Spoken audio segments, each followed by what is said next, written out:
Our next stop on our tour of Marquette, Michigan was Lakenenland Sculpture Park. It's right off M28. If it's raining out, you can check out all this stuff from the comfort of the car.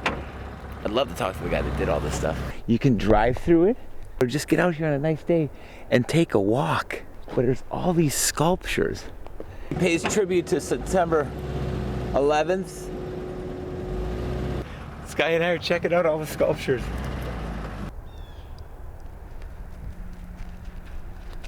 See what's going on. There's a fire pit. We definitely have to sign the log book. Let's read some of them. Awesome. Kyle and Becky from Big Rapids. You're an awesome artist. Keep up the great work. Thanks for the fun, Tom. Tom, you're the man. Here is the card, and this gives you the directions. These that you can find in town. We have these baby wipes, and we are going to leave them in the help yourself cabinet here. Right up there. There. See? Sky and I are all about leaving things better than you find it. So I'm thinking that's one thing we can contribute to this place. This place is awesome. I mean, look at this. Your kids could go up and play on these things. Donations. Right. We are leaving $1. We're leaving $1. Wish I could leave more, but this guy has made this for you. I mean, this artwork is really, it's quite amazing. If you come to Marquette, Michigan, this is a must do. And look it's right off the main drag. That's M28. Now that we're here, we definitely got to do this. The bog walk. Quarter-mile loop. Oh, there's a sign that says semi-difficult.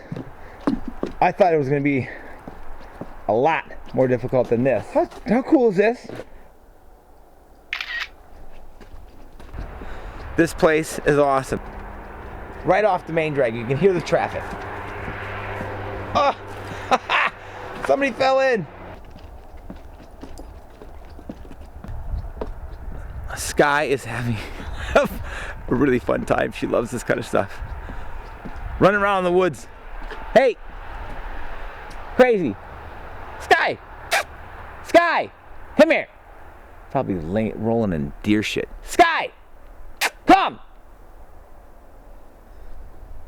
Come on! Trouble.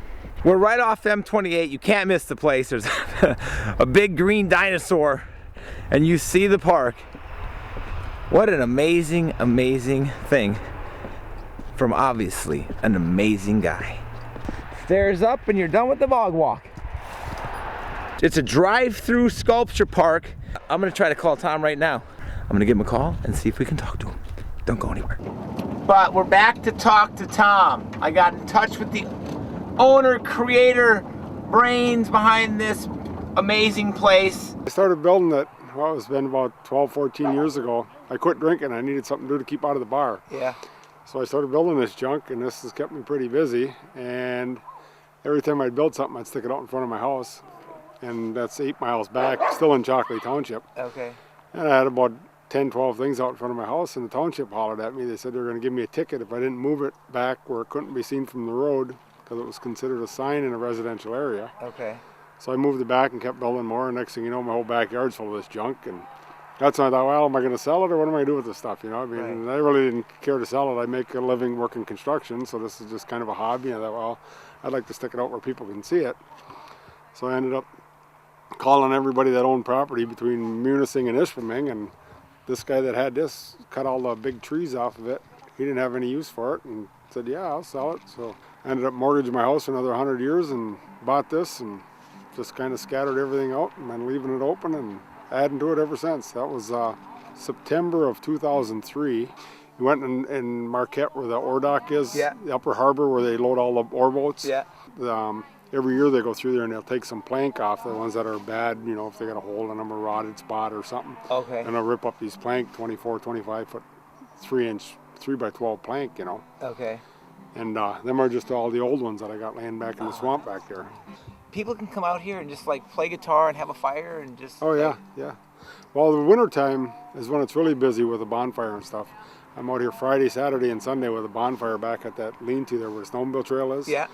And then all during the week, every time it snows, I got to come down here with a gas leaf blower and blow the snow off everything. I mean, you get 200-300 inches of snow a year here. I mean, it takes quite a bit to keep the snow off everything where you can see it.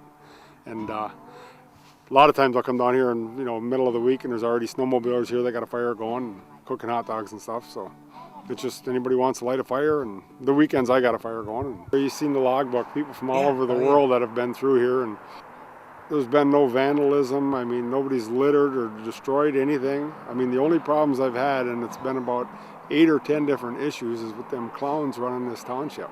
It's been one thing after another, threatening me with tickets for a sign for the outhouse, for burning stumps. If I allow anybody to camp out here, I mean, 37.5 acres in the middle of the UP, and nobody's allowed to camp out here. Somebody comes in with a tent and or parks their RV and they want to sleep in it tonight, I certainly don't have a problem with it. It's hurting, I mean, other than them clowns at the township getting bent out of shape, I could care less. So I met a snowmobiler this year, and he had a neighbor there that was some corporate lawyer for some outfit, and he got a federal land patent on his property, and it basically kept the township off his back. So he was telling me about that, and he did it for me. This lawyer did it, everything for free, Right. just because he can't stand these little abusive government like this. Right. What it is basically you get your original deed for your property dating back to the 1800s, and you get it from the Bureau of Land Management with the U.S. government. Fill out a couple of forms and bring it in, sign it, get it notarized, and get it registered at the Registered Deeds Office. And what it does is it puts your name on your property in 1800 when it was under federal jurisdiction. Okay. Right after we basically stole it from the Indians, and before they gave it to the state of Michigan and the county and the township. I'm under federal jurisdiction now, and if there is some problem where they want to take me to court, they got to bring me to federal court. So that's going to be a big hassle for them too. And it's been effective. It's kept them off my back. I don't know. That was in May this year, and I basically kicked them out of here. Besides, there's about a dozen people that aren't welcome out here. Everybody else in the world is. I just want to say, hey, thank you. This place is awesome. And you got to come to Tom's place. There's live music every weekend through the summertime. And then, say, a bonfire and coffee and hot chocolate in the wintertime. This is Lakenland Sculpture Park, and you can just walk or drive through this place. It's awesome. We're out of here. We're heading on down the road.